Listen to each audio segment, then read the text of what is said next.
Welcome to Denver Startup Week. I'm Tammy Dorr, President and CEO of the Downtown Denver Partnership and co-chair of Denver Startup Week. This year marks the 10-year anniversary of Denver Startup Week. DSW has been the catalyst for lots of change over the past decade. And this week, we're coming together to celebrate the past and dream big for the future. We are able to bring Denver Startup Week to this community thanks to our 2021 sponsors. Thank you to our HQ and title sponsor, Amazon, and our title sponsors whose leadership makes this week come to life. Capital One Cafe, Downtown Denver Partnership, Fluid Truck, Hotel Engine, and WeWork. And our track sponsors who have made all of the great content you're hearing today possible, our founder track sponsor, Kickstart, growth track sponsor, Friday Health Plans, developer track sponsor, Quizlet, product track sponsor, Palantir, our designer track sponsor, Battery 621, and the Public Works. People track sponsor, Exactly, and Spotlight event sponsor, Strat Labs. Our headline event sponsors are bringing the excitement to the week. Thank you to B-Side Fund, Colorado Public Radio, Comcast, Coors Brewing, Denver Pavilions, Entrepreneurship at the University of Denver, JP Morgan Chase, Method, Moss Adams, Pi Insurance, Promontory Mortgage, PATH, Southwest, Tattered Cover, and VF Venture Foundry. Finally, thank you to our partner and member sponsors, all listed on the screen. Please say thank you to these companies as you enjoy our hybrid Denver Startup Week. And don't forget, use the hashtag #DenStartupWeek to share your experiences and moments of inspiration on social media. Have a great week.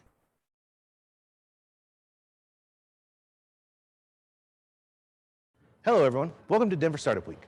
I'm John, the Spotlight Track Chair and member of the Denver Startup Week Organizing Committee. Before we get started, the Denver Startup Week Organizing Committee acknowledges Indigenous people as the original owners of the land on which we reside, which is the traditional territory of the Ute, Cheyenne, and Arapaho peoples. We acknowledge the painful history of genocide, ethnic cleansing, stolen land, forced removal, forced occupation of their territory. And we honor those who have stewarded this land throughout generations and all other Indigenous tribes and nations who call Colorado home. Thank you for joining us for the 10th anniversary of Denver Startup Week.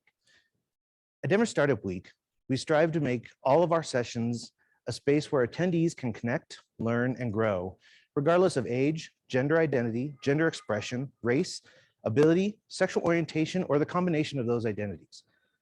There is something for everyone at DSW.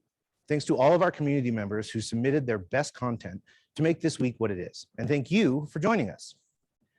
Thank you to our sponsors for their support in helping us keep DSW free and accessible for all, especially our Spotlight track sponsor, Strat Labs. With that, please enjoy this session and the entire week. Hi, good afternoon. Welcome to Partnering with Purpose, a Div Inc. Spotlight. What an honor it is to have you all in our audience and here in the space. So thank you in both ways.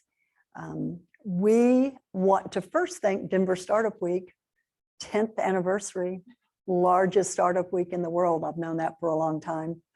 And it's really cool to be here and to support this activity and to support you all. Purpose of this panel is to really help us all embrace the opportunity we have in Colorado to build a very resilient and inclusive tech ecosystem. And lots of opportunity there, lots of opportunity exists for us to amplify that and take it to its next level.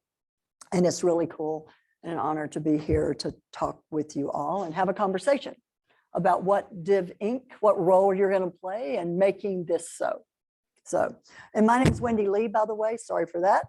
My name is Wendy Lee, and I'm the CEO and co-founder of Energize Colorado.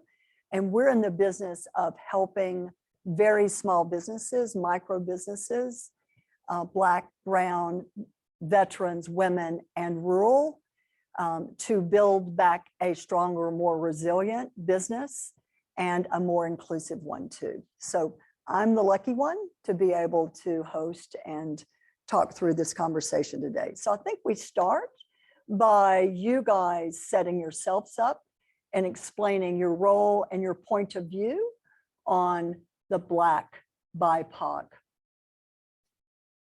tech-based ecosystem. Yeah. And you got to turn that on. All right. No, he does it for you. Hi, everybody. Zaneta, Kelsey, and I am the founder of Delightsome, a marketing and customer experience agency here in Colorado. And I've been in Colorado for about 10 years, a little bit over, and grew my career in the tech sector and moved into marketing and technologies about 15 years ago. And I've noticed when I got here that there was quite a disparity in what, and let me define what BIPOC means, because Wendy mentioned that, thank you. Black, Indigenous, people of color is what that term stands for. So we'll be talking about BIPOC founders and accessibility for them today. And what I noticed when I got here to Colorado is that we had and have an incredibly thriving tech ecosystem and economy. And it was not welcoming to me when I arrived. And I had to really forge a path to create an opportunity for myself here in Colorado.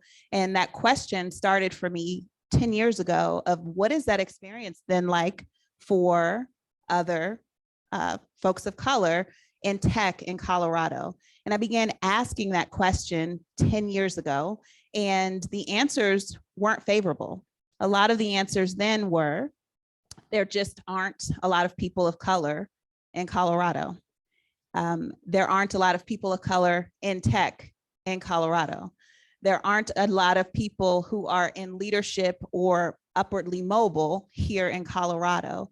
And it took me a while to allow that to sink in, and I just was unsettled. And so we're going to talk a little bit about what that experience has been and why this is so important to have this conversation today and what we're going to do about it.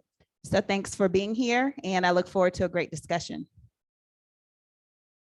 Want me to go next? Okay, so I'm Dee Schutz, and I'm the founder and CEO of the Daily Boss Up, which is a digital workforce coaching platform, and also soon I will be launching a venture equity fund here in Colorado for BIPOC founders and underserved founders, underinvested in is what I like to say, founders, because there is a lot of magic that we have not invested in yet. So I have a finance background, chief financial officer for the Colorado Trust. I'm an economist, not an accountant, a bad accountant. And I have gotten to work on Energize Colorado and the GAP Fund and COVID equitable recovery, and really try to understand the landscape of our small businesses and our founders here in Colorado.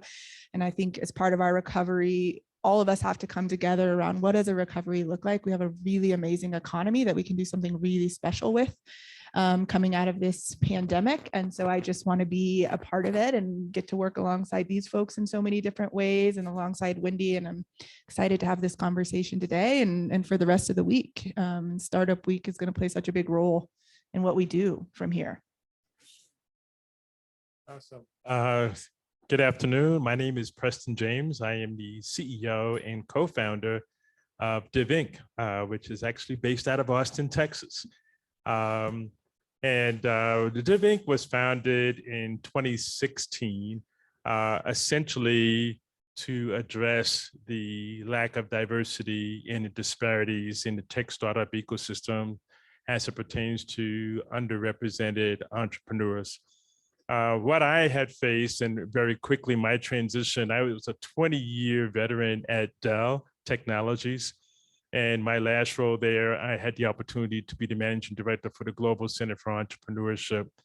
Took an early retirement from Dell and quickly became a startup mentor. And very quickly after that, an angel investor.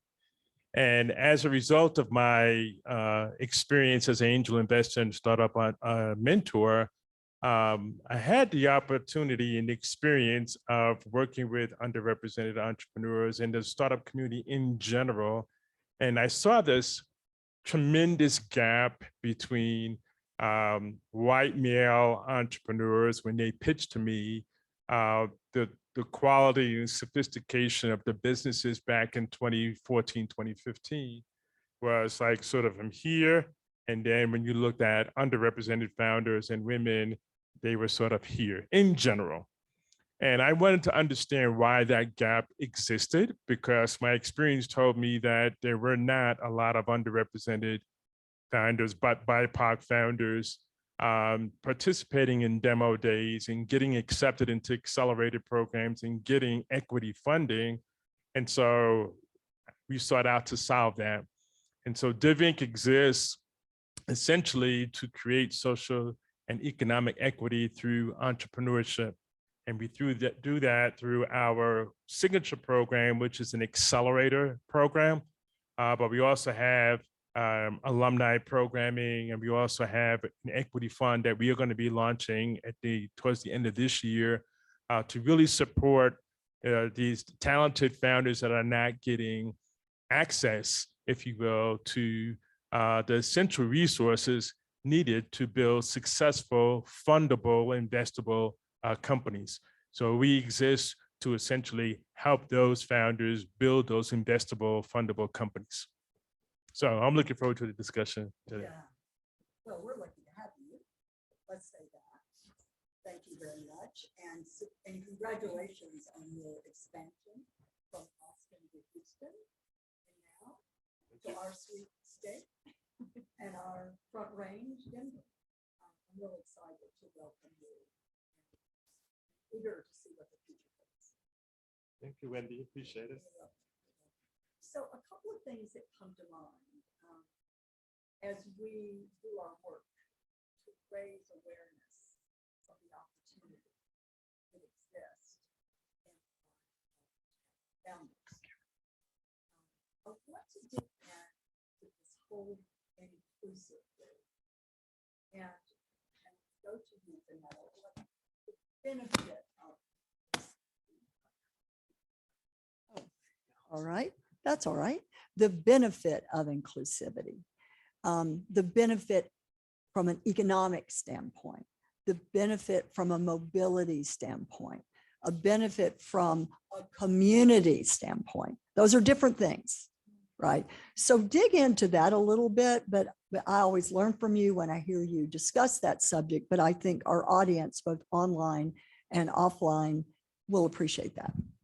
Yeah, so inclusivity means being a part of, belonging to, being inclusive, bringing people inside of what already exists.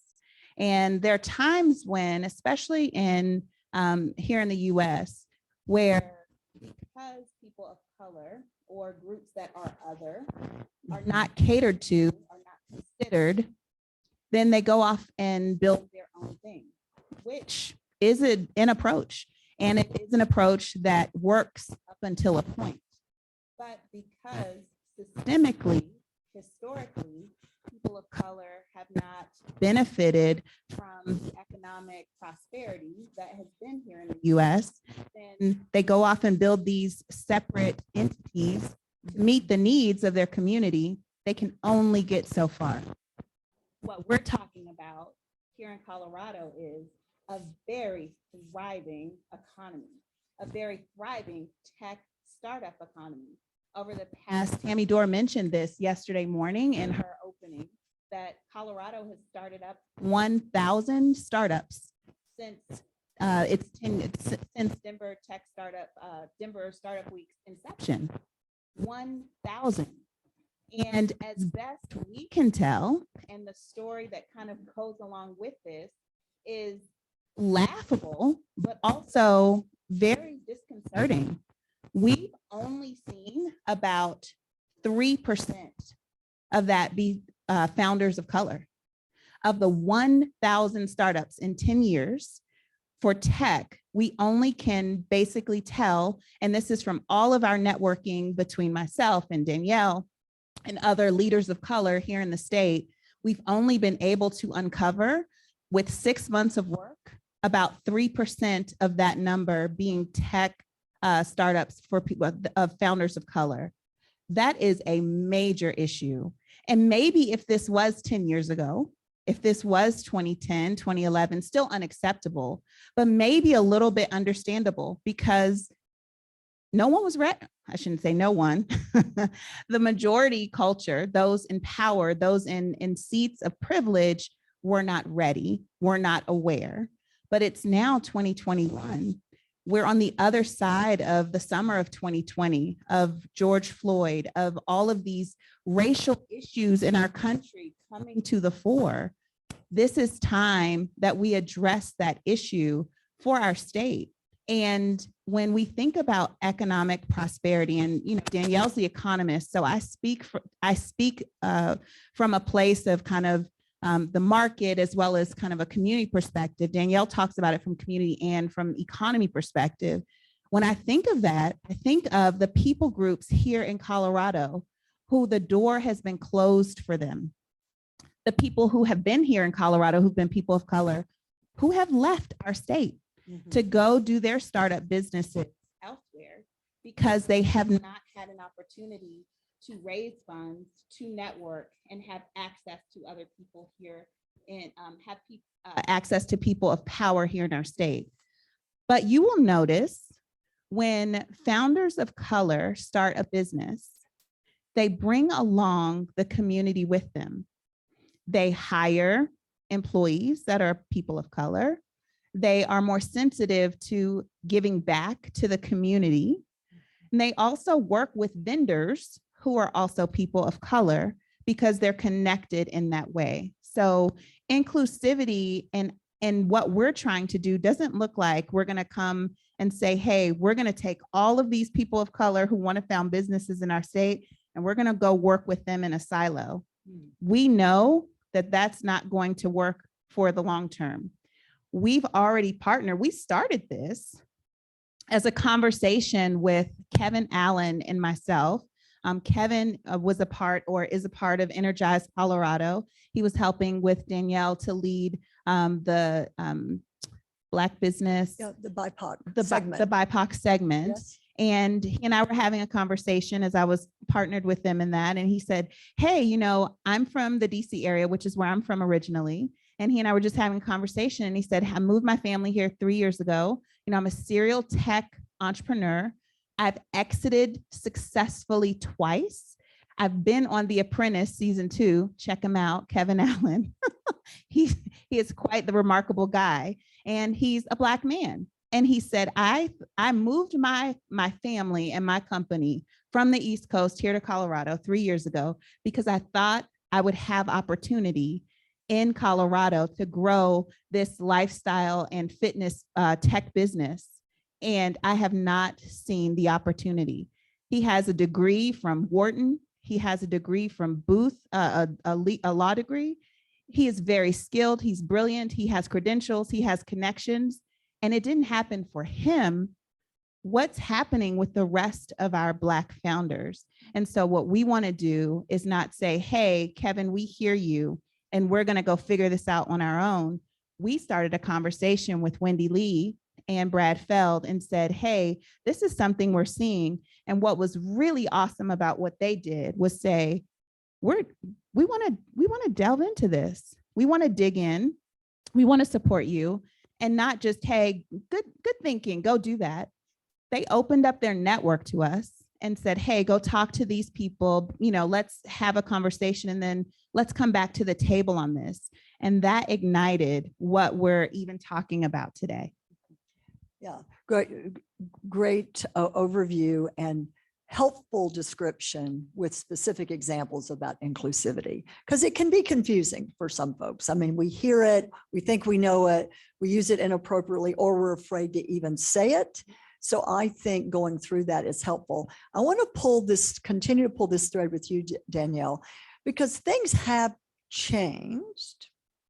Let's don't even describe is it good or not good change, but things have changed. Over the last 18 months since you and I first met, many of us first met, We have been surrounded by a very complex set of crises, not just one crisis, triggered by the health pandemic. And so there was a before that time, and now 18 months later, we're coming through some of it, we think, yet there are still groups of people and certain businesses that continue to get further and further behind. Right. So I want your point of view shared so you can help us be optimistic about the future, and also be definitive about what other gaps you think might exist that here in the audience or even online may be able to help with. I love that. And I want to start by saying it's going to take all of us. It's an ecosystem. Right. And if we can create an inclusive economy, everybody participates in that. That's what an inclusive economy is. So I am hopeful, and I'll tell you why at the end, just straight investor talking at the end of this conversation. But, you know, as of last October, 40% of BIPOC small businesses had closed in this country. Almost 40% of Black businesses were already at risk prior to the pandemic because of financial health, considered at risk for closure.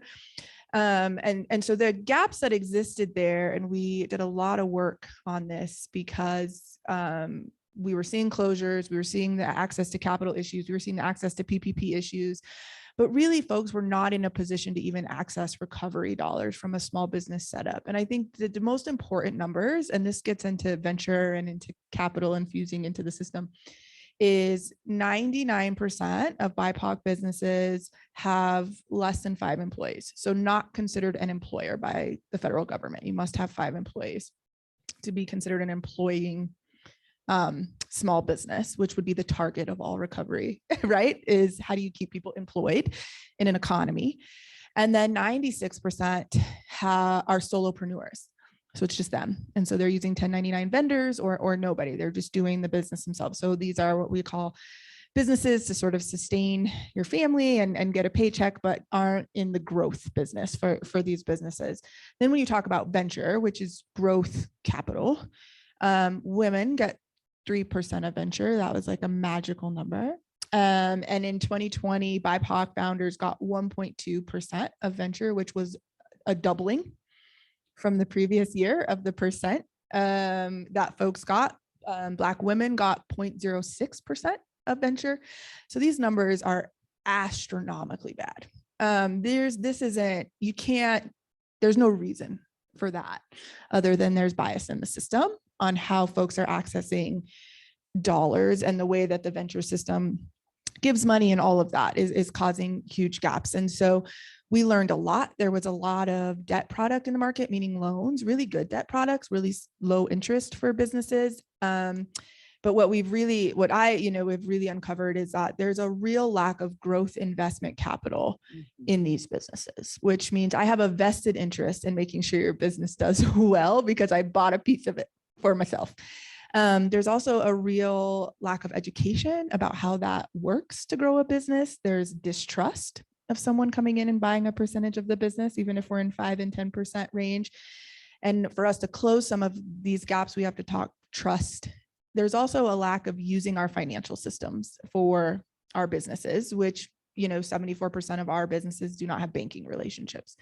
So how do we bridge that gap as well? Because all of these are temporary stopgaps that have flown. There's a lot of capital in our system. There's a lot of money right now in our economy, and folks can't access it because they're not in the systems to access the money that they need. And so that was something we've discovered that was huge. And just the trust around that, about having a banking relationship. How can I keep dignity and I'm, keep getting turned down for loans, or a Black business owner is going to get a 3 points higher interest rate.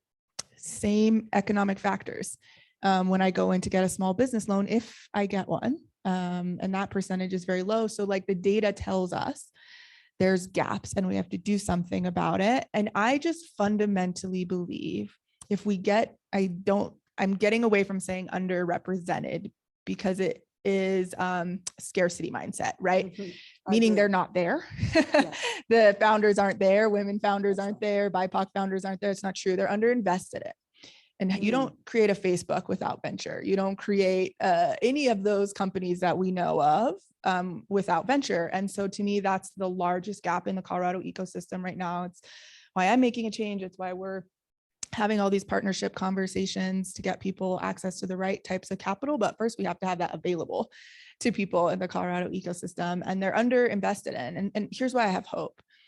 I have a $600 million portfolio that I manage, right? 25% of it is invested in something called an emerging market. So there's a lot of investors and economists who are going to say you are oversimplifying this. I'm doing that on purpose.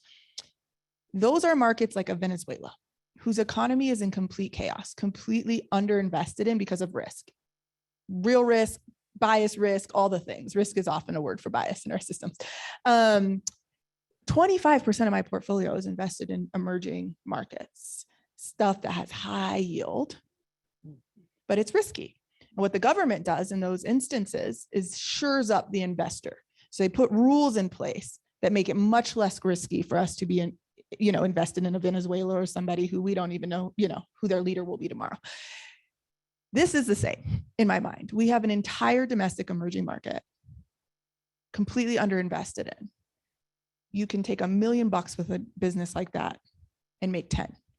So even just as a businesswoman, an investor, this is smart and it's the right thing to do. And it's why I have a ton of hope for the entire ecosystem of tech. Mhm. If we are all banded around closing some of these gaps, just think about the growth that can be Right. there. Think about when we start blending funds and we don't have to carve it out for this or carve it out for that, which is entirely necessary right now. I have to start a fund that closes a gap. There's no vehicle, not a single one in Colorado for BIPOC founders that's doing equity that's specific for BIPOC founders. So that's a problem. But my dream is in 5 years, they're all this blended. Think about the returns in a blended Mhm. fund like that, where you've got emerging, underinvested in. I can take $1 million and turn you into something insane. And then someone else who you're going to get a little return on $1 million. That's how this whole thing works. And when you start to fail, I invest more money to make sure you don't fail because I got a bit of my own skin in the game. And we've got to get into that space in Colorado. And we have a beautiful flow in our ecosystem Mhm. that we just all need to capitalize on right now. We have, these amazing venture guys like a Brad Feld who care and who are teaching folks like me what we're even doing. And so that's why we need everybody, right? I'm still going to be a first-time fund manager. And there's so many barriers to that unless you can say, hey, this person's got my back and we're going to bring the accelerator here and Preston's done it before. It's just a flow in the ecosystem that is time to capitalize on. Yeah, I love the hope part, and I'm just being mindful of time, but I want to trigger on that because high risk, high reward, not alone though. And this is a very essential part, not just of being inclusive, but about building an inclusive economy through partners. And I have been doing this a long time, as you know, and I know for sure not much, except a group of people with a common mission and deep passion can accomplish a lot. And it's not always obvious that that will happen, but because you have your own hypothesis and then you connect and collaborate best you know how at the time, which you're doing without all the information required. So there's a little hope and prayer there going on, but I think that's what building ecosystems are about. So I'm going to go to you, Preston, because not just because of your awesome accelerator offering. I understand what accelerators do, and I know they invest. So there's equity or some investment, some color of money into a founder. But it's really around the accelerator that matters, right? It's the partnerships, it's the mentors, it's the collective, it's the passion for the category that you're investing in. And, because I've been a part of Techstars forever and ever, then I see the impact they've made in climate change with women founders, with BIPOC founders. So talk a little bit about your experience not as an accelerator, a CEO of an accelerator, but as an ecosystem builder. And what has to be true for us in Denver and Colorado to build this BIPOC dimension out in ways that's never been done before? Yeah, I mean, I love that conversation, and I'm sorry we don't have more time to talk about it, but my experience, our experience has been, yes, it's more than just the accelerator. That's just a small part of it, but it's at the core. But what's really happening is essentially the collaboration and the connections through the entire ecosystem in the community, the partnerships that happen between the accelerator program and leadership that's in the ecosystem. It is through that engagement that the mindset shifts begin to occur, right? Because people begin to work with each other. What I heard a lot of is my white male peers at other, co-working spaces and venture firms. It's like, well, I don't have access to them. I don't see BIPOC founders. Are there any, or do we have enough? And my answer is like, yeah, hell yeah, right? And so what you learn is that the networks are inherently different, right? But essentially what we're doing is we're serving as a bridge for these networks to come together, work together, right? Teach together, right? And then what happens as a result of that is that now it's like, oh, the innovation that's happening in the ecosystem now happens from the business perspective on how do we approach the problem of this gap that we've been having, this lack of inclusive economy. How do we make it inclusive? Well, you know as well as I do, you can't solve problems if you don't understand the core of what the problems are. So together, through the experiences and through the engagement, we can articulate what the problems are. And it's funny because when we started, it was really 3 simple things, right? Really one word, which was access, and it was lack of access to the education know-how. Danielle talked about the education piece, and then she also talked about the network, right? The access to the human social capital, to the talent pools, right? To the mentors, to serial entrepreneurs, right? And then the last piece is that access to financial capital. Surely, if we can figure out how to go to the moon, we can figure this out, right?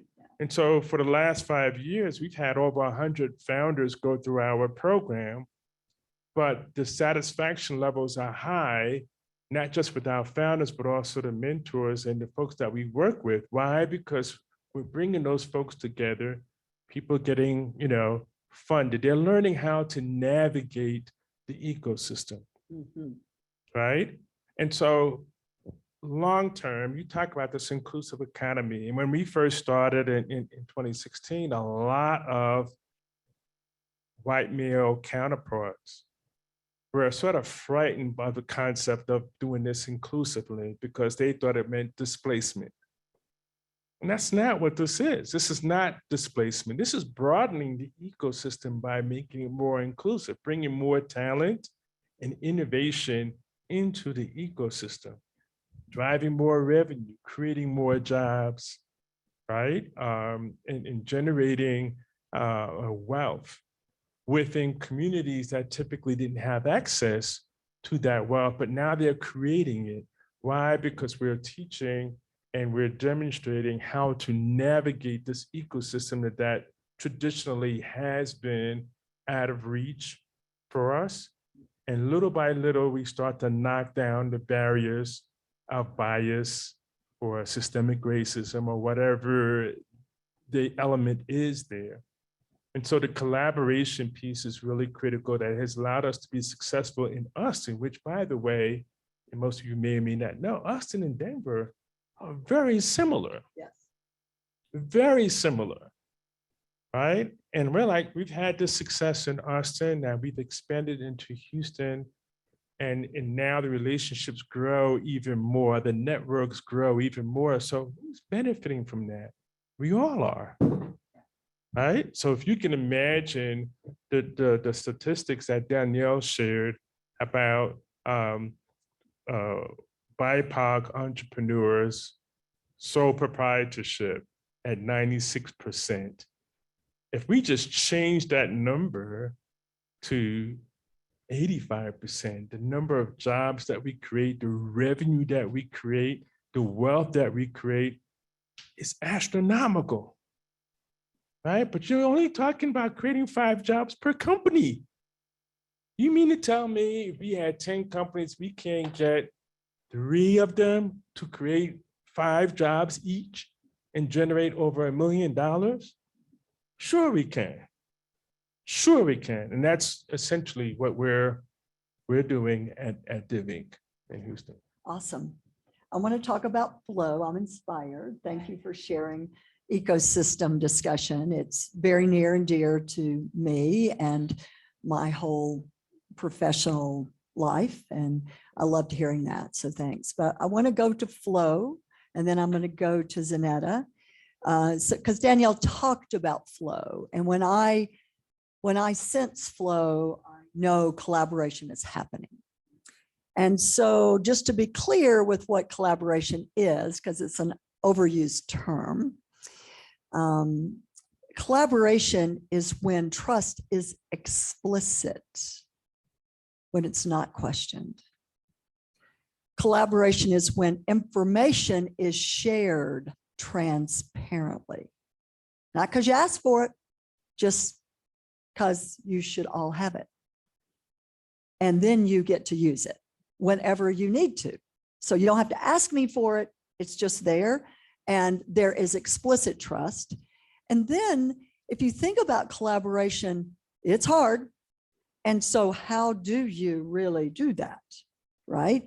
Because that doesn't mean you tell her or him or her to do it.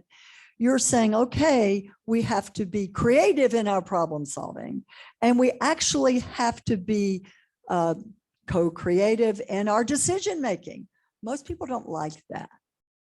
Economies of the past don't really love that, because that makes some people uncomfortable because they're not controlling the message, the outcome, the decisions, and all that goes along with that. So I just want us to say, as colleagues and friends, in a very interesting time in our professional lives and in our state, that we have to demonstrate a very specific kind of leadership to truly build an ecosystem of the future, an inclusive economy. It's not just because we say so. We have to engage and pull people through and help them understand and prove that we are trustworthy.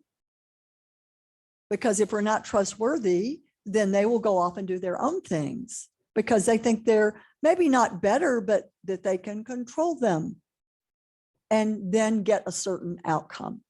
So that's a thing I live with every day, a charge, a thought about, okay, are we all of us who are trying this thing, are we demonstrating collaboration?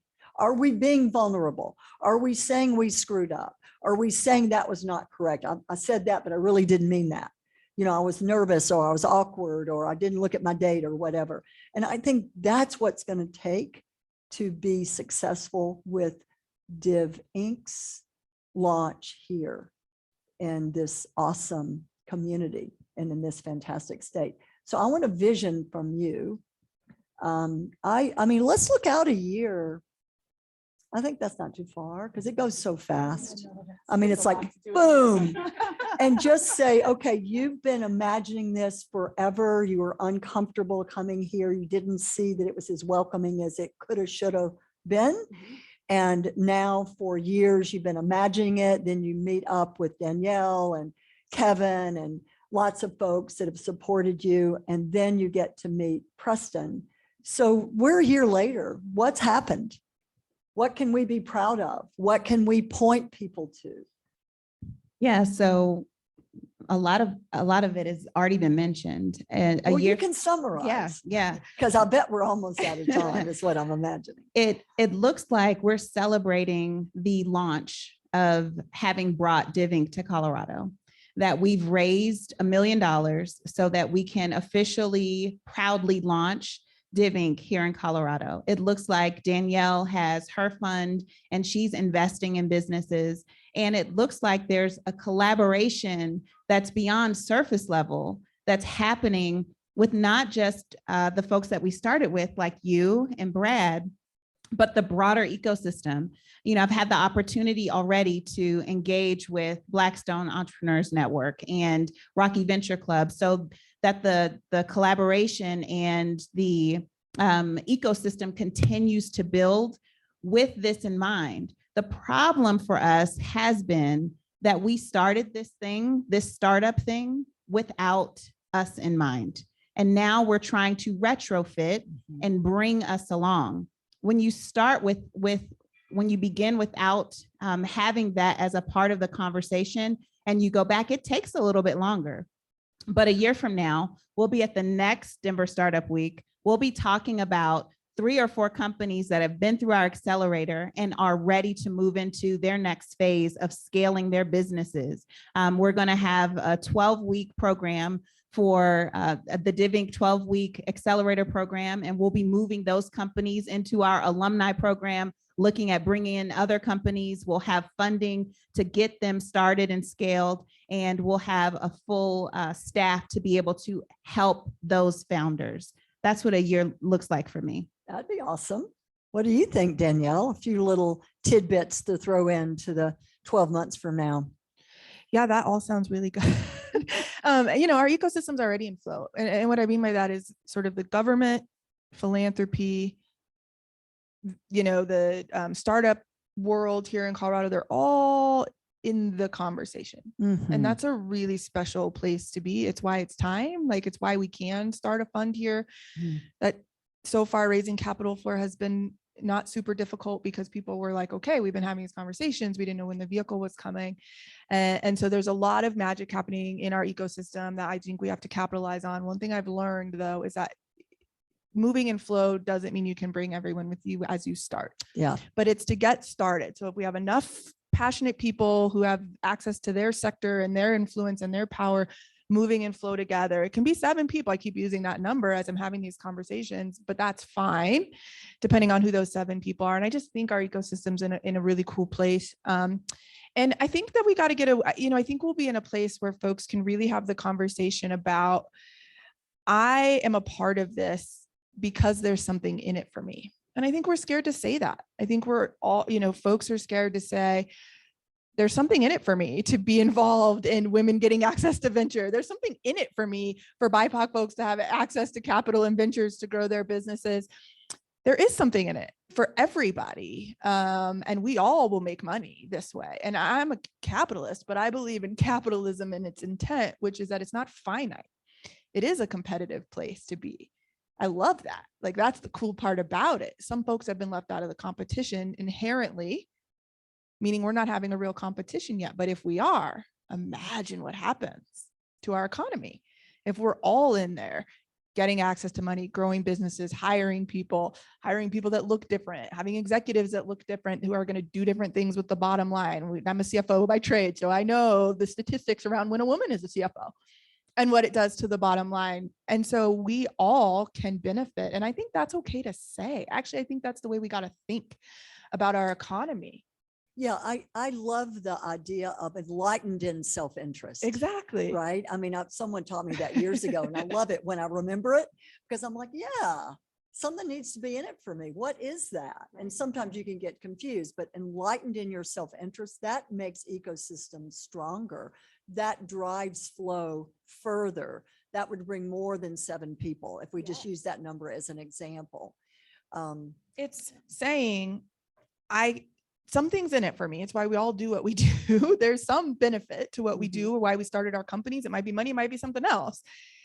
But saying, like, I really could gain the most if everyone has the ability to be starting companies right now. I will be better. My company will be better if I have other folks who I'm talking to about this and have access to a different way of thinking about this product.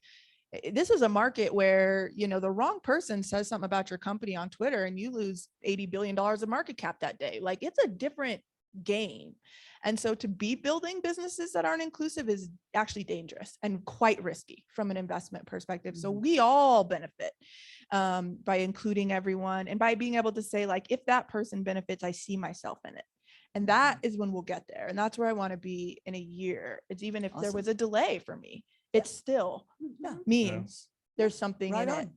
Right on. Yeah, one thing I will share a year from now, right, is the aligned missions within our community, right? And that's kind of to what Danielle is saying. But our experience in Austin and also in Houston, there are a lot of people who care, right? But they don't necessarily know what to do, right? And I don't know what to do, right? I mean, I had, good friends at Techstars saying like, hey man, 2013, 2014, we tried this, but we had mixed, success.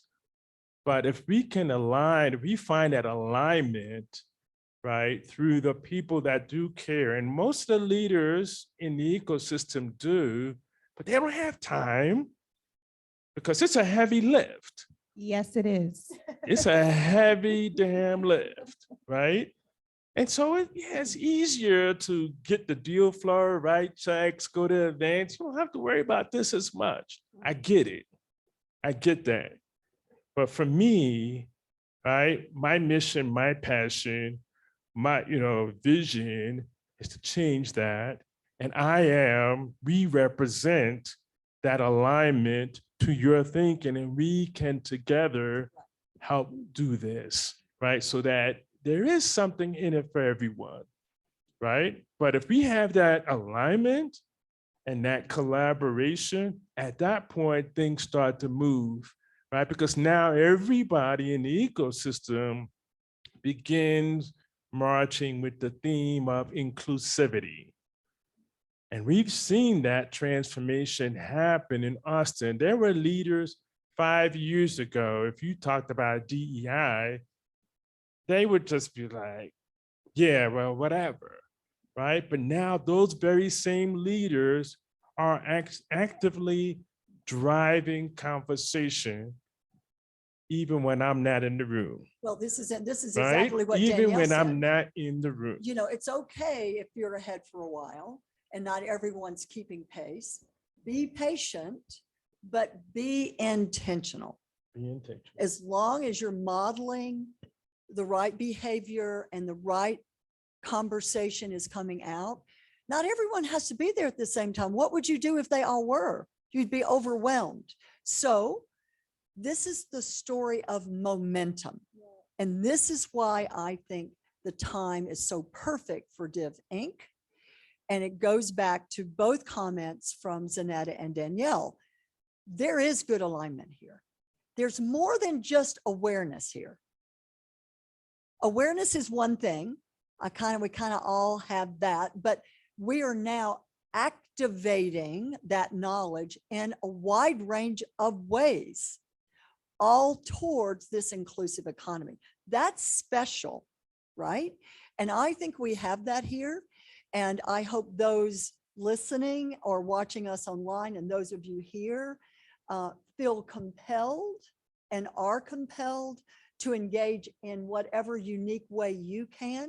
It may be to be a mentor. It may be to be an LP in Danielle's fund.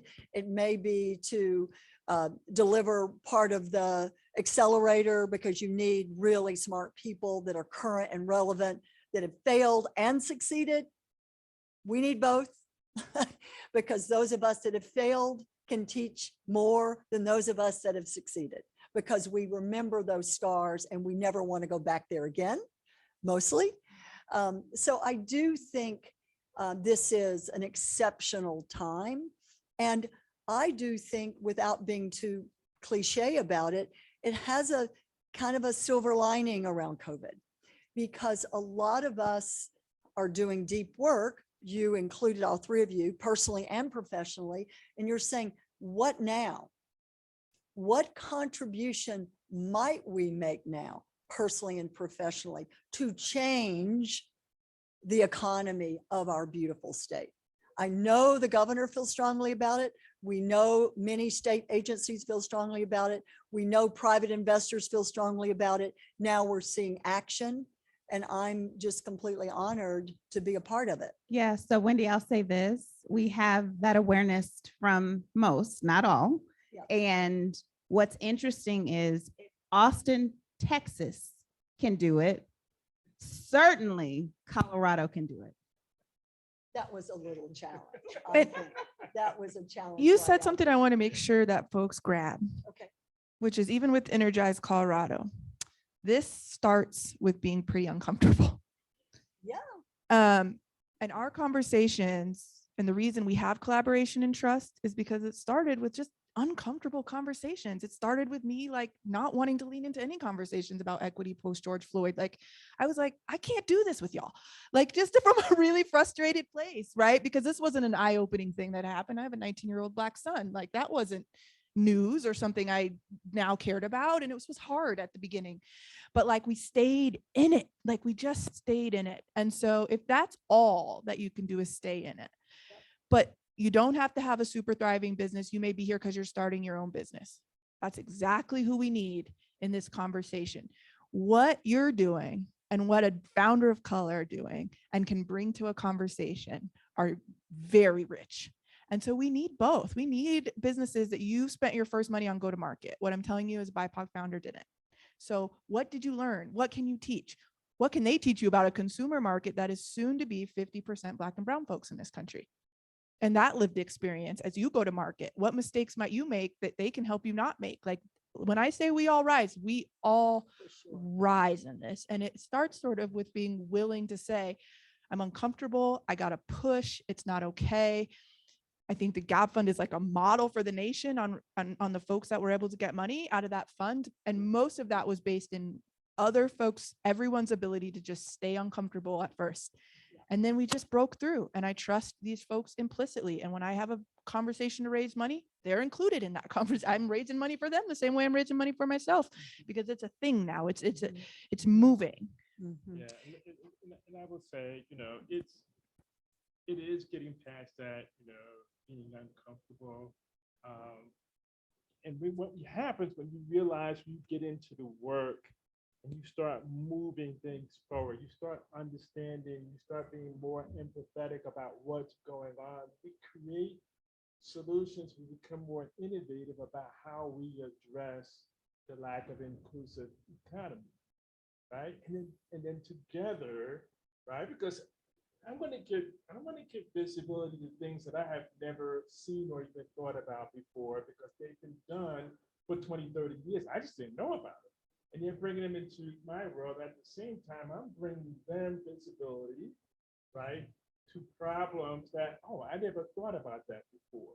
And so now we're all in and we're moving. And it's not a single touch point at the accelerator, right? This is a process. This is a journey, right? We already know that, right? But it's a journey, but it's a different journey for BIPOC entrepreneurs.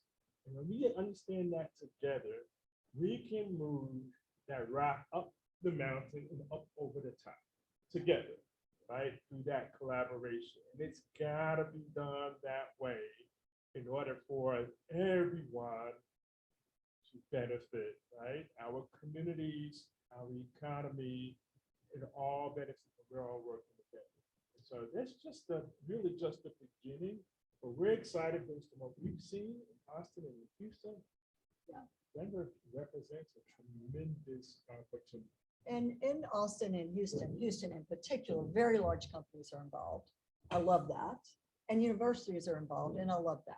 So as we further the Div Inc. mission and execute on the vision that Zaneta and Preston has, I think we'll get those nodes of the ecosystem engaged as well, because they can be very, very helpful as customers and for talent. So I want to make sure we put a plug in.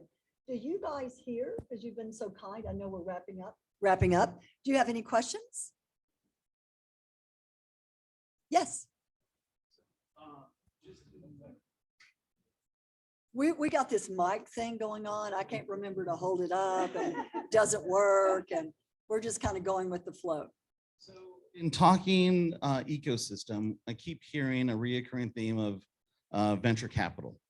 But what I'm not hearing is entry points. And what I'm not hearing is the what I call the batting cages of startup, like 1 million cups and just Yeah. those entry points. Yeah. I'm hearing the goal casting of venture funds and hey, it could happen if you get there, but I'm not hearing how are we tapping into the community, finding pockets where they are, and how do we create those entry points? Yeah, go.